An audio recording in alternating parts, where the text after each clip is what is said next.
जब आरक्षण मिलेगा तब ना सरकारी नौकरी मिलेगा। मोदी जी सब कुछ बेच रहे हैं तो आरक्षण खत्म कर देंगे। जो समिति कहते हो कि नहीं एक घर में भी सरकारी नौकरी नहीं मिली, आप कहते हो कि नहीं महंगाई कम नहीं हुई है बहन, ये सत्य है। ये जो बड़ी बड़ी मोदी मीडिया में, टीवी में, बड़े बड़े चैनलों पर, अखबारों के माध्यम से बड़े बड़े जो वादे दिखाते हैं, इनकी करनी और कथनी में जमीन आसमान का फर्क है। भारतीय जनता पार्टी वाले बहुत ज्यादा खर्चा करते हैं, पेपर में ऐड देंगे, टीवियों में ऐड देंगे, हर बार इन्हीं का चेहरा दिखाई देगा। इतना लाख करोड़ का प्रोजेक्ट, इतना लाख करोड़ का प्रोजेक्ट आप लोगों ने देखा है कहीं? नहीं देखा है, क्योंकि आप सभी जानते हैं कि सरकारी नौकरी नहीं मिला है। जब आरक्षण मिलेगा तब ना सरकारी नौकरी मिलेगा।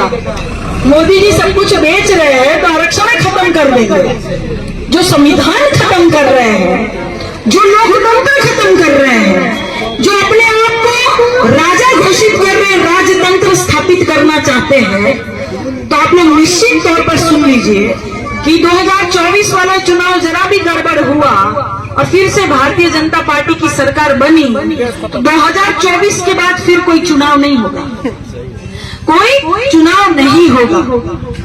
हक अधिकार हमारे छीन लिए जाएंगे, फिर से वही प्रथा चालू हो जाएगी। किसी को कुर्सी पर बैठने नहीं दिया जाएगा, बोलने का अधिकार नहीं होगा। मुस्लिम समाज को तो वोट डालने का ही अधिकार नहीं होगा। दबे कुचले पिछड़े समाज को कहीं आवाज उठाने का अधिकार नहीं होगा। अभी भी तो ऐसा ही होता है। आप लोग देख रहे हैं कहीं थाना में सुनवाई नहीं होगा, कोर्ट कचहरी का कोई होगा काम तो वहां सुनवाई नहीं हो रहा होगा, जमीन का कोई काम होगा वहां सुनवाई नहीं हो रहा है। बाबा जी दरबार में कितनी बार गए होंगे, वहां भी सुनवाई नहीं हो रहा होगा। तो आप लोग समझ लीजिए कि क्यों है। ज्यादा महापौर भारतीय जनता पार्टी, विधायक तो भारतीय जनता पार्टी, सांसद तो Bharatiya Janata party, Yogi ji Bharatiya Janata party, Modi ji Bharatiya Janata party. कौन है आपके एक विपक्ष में नेता बनाइए जो आपकी आवाज बन सके, बनाइए। बात को समझना होगा और हमारी मोहन रखी इसलिए सही बात गठबंधन की सरकार बताते हैं कि महिला के खाते में प्रतिवर्ष 1 लाख रुपया आएगा। हमारी प्यारी प्यारी बहनें, आप लोगों ने सुना भैया कि प्रतिवर्ष महिलाओं के खाते में 1 लाख रुपया आएगा अगर हमारी सरकार बनेगी तो। दूसरी बात कि जो बच्चे पढ़े लिख कर अपनी योग्यता के अनुसार हर घर में नौकरी दी जाए, घर में नौकरी दी जाएगी। ये हमारी सरकार ने ऐलान किया। और आप पढ़ लिख लेते हैं, इतना डिग्री हासिल कर लेते हैं, तो ये सरकार आपको नौकरी नहीं देने वाली, रोजगार नहीं देने वाली। यहाँ पे पुलिस भर्ती वाला जो पेपर हुआ था, आप लोगों ने देखा कैसे नहीं गया, कितना लेकर कितना बोला। ये सरकार की बात है कि 70 लाख आवेदन दिया इस वक्त कितने बच्चों को हुआ होगा। हमारे साथ भी चलते हैं भूपेंद्र साहब, कितने बच्चे बताइए ना हमारे साथ भी चलते हैं, वो भी बड़े निराश हुए थे। होगा क्यों नहीं? 70 लाख बच्चे आवेदन करते हैं, 400 रुपया फॉर्म की फीस है, अब भराई फीस 150 रुपया, एडमिट कार्ड का 10 रुपया पड़ा था ना, 560 रुपया तो ये हो गए। 70 लाख बच्चों ने आवेदन किया, मोटा मोटी 500 करोड़ का घोटाला आपकी राज्य की सरकार ने कर दिया। आपको पता चला? 500 करोड़ का घोटाला राज्य की सरकार ने कर दिया।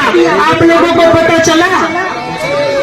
वैक्सीन वाली कंपनी से मोदी जी 500 करोड़ रुपया ले लिए, आप लोगों को पता चला? और आप लोगों को क्या कहा गया था कि वैक्सीन लगाइए, इंजेक्शन लगाइए। लड़का पढ़ी, वैक्सीन लगाई तब पढ़ी, स्कूल में तब जाई जब वैक्सीन लगाई, ट्रेन में तब चढ़ी जब वैक्सीन लगाई, जब बस में तब चढ़ेंगे जब वैक्सीन लगाएंगे, फ्लाइट में तब जाएंगे जब वैक्सीन लगाएंगे। हर बार ये नियम पूरा बना दिया था, पूरा कोरोना काल में। और अब पता चल रहा है कि भारतीय जनता पार्टी सरकार इसीलिए ऐसा कर रही थी क्योंकि 500 करोड़ मोदी जी लिए थे, और ये बात सत्य है। और आप लोगों को वैक्सीन लगा दिया गया, कोई फर्क नहीं पड़ता। भारतीय जनता पार्टी को कोई फर्क नहीं पड़ता कि आपकी जिंदगी के साथ खिलवाड़ कर रहे हैं, इन युवाओं के साथ खिलवाड़ कर रहे हैं जो डिग्री लेकर बेरोजगार युवा घूम रहे, नौजवान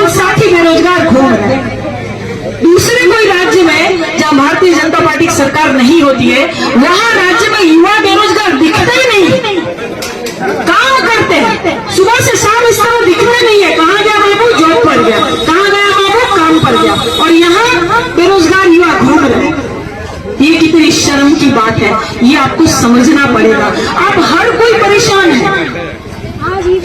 भारतीय जनता पार्टी की सरकार में हर कोई परेशान है, चाहे अधिकारी हो, अधिवक्ता हो, कर्मचारी हो, महिलाएं हो, बच्चियां हो, जवान हो, युवान हो, किसान हो, नौजवान हो, छात्र हो, मजदूर हो, मजलूम हो, मुस्लिम हो, दलित हो या पिछड़ा, हर कोई भारतीय जनता पार्टी की सरकार में परेशान हो चुका है।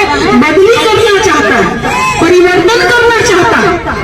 मैं आप सभी को कोटि कोटि धन्यवाद देती हूँ कि जब मैं चुनाव लड़ती हूँ, जब मैं चुनाव लड़ती हूँ, आप सभी मुझे भरपूर सहयोग, प्यार, आशीर्वाद देने का काम करते हैं। कोटि कोटि धन्यवाद एवं प्रणाम करती हूँ। और अभी भी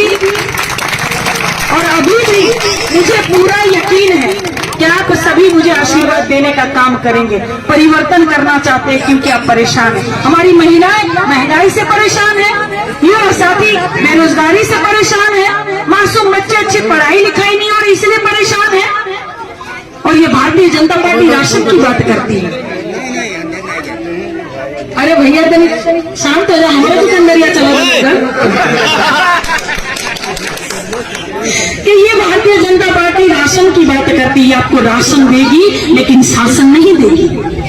आपको राशन देगी लेकिन राजा नहीं बनाएगी, हुक्मरान नहीं बनाएगी। इस बात को समझिए। और राशन कोई भी सरकार होगी तो आपको मिलेगा। ये कोर्ट का आदेश है, ये संविधान में हमको अधिकार दिया और इसी संविधान को भारतीय जनता पार्टी खत्म करना चाहती है। मैं आप लोगों को कहना चाहती हूँ कि अगर परिवर्तन करना चाहते हैं तो मेरी बहनें, मेरी माता और युवा साथी सब कोई सिर्फ अपना वोटर लिस्ट चेक करेंगे। हर कोई अपना वोटर लिस्ट चेक करेंगे, देखेंगे कि हमारे परिवार का नाम है या नहीं है।